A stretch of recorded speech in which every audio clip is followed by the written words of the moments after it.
সকাল থেকে বাড়িটা যেন অন্যরকম। চারিদিকে ফুলের গন্ধে মোহমোহ করছে।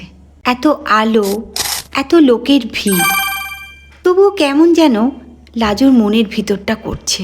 কারণ আজ তার বিয়ে, আর যার জন্য সে এত অপেক্ষা করছে সে হচ্ছে তার অনুভব। যে মানুষটার সঙ্গে তার এত রাগ অভিমান, এত ভুল বোঝাবুঝি, এত দূরত্ব বেড়ে গেছে, আজ সেই মানুষটাই তার জীবন সঙ্গী হতে চলেছে। লাজু আয়নার সামনে চুপ করে বসেছিল। পরনে লাল বেনারসি, মাথায় মুকুট, কপালে একটা ছোট্ট লাল টিপ। অন্যদিকে অনুভবের অবস্থাটাও কিন্তু ঠিক নেই। বারবার করে পাঞ্জাবিটা ঠিক করছে। শ্বাসটা কিন্তু খুব ভারী নয়, কিন্তু আজকে লাজুকে খুব অপূর্ব লাগছে। হঠাৎ ঘরের বাইরে থেকে কেউ বলল, পর এসে গেছে।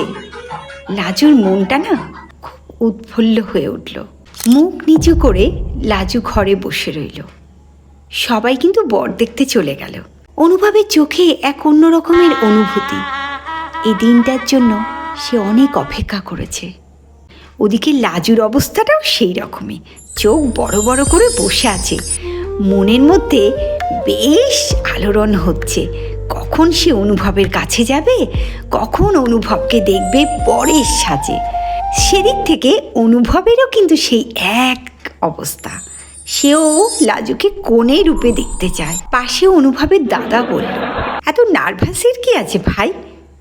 লাজু কি পালিয়ে যাবে নাকি? সেগুড়ে বালি, লাজু তোরই থাকবে। একসময় অনুভব ভেবেছিল লাজুকে হয়তো এই জীবনে আর কোনোদিনই পাওয়া যাবে না। লাজু হয়তো অভিমান করে অনেক দূরে চলে গেছে। কিন্তু আজকের এই দিনটার জন্য অনুভব ভগবানকে থ্যাংক ইউ জানাচ্ছে। আর কিছুক্ষণ বাদেই লাজুর সঙ্গে তার দেখা হবে।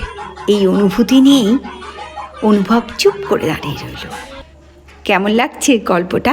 এর পরের পার্টটা দেখতে হলে সাবস্ক্রাইব করতে হবে। কেমন?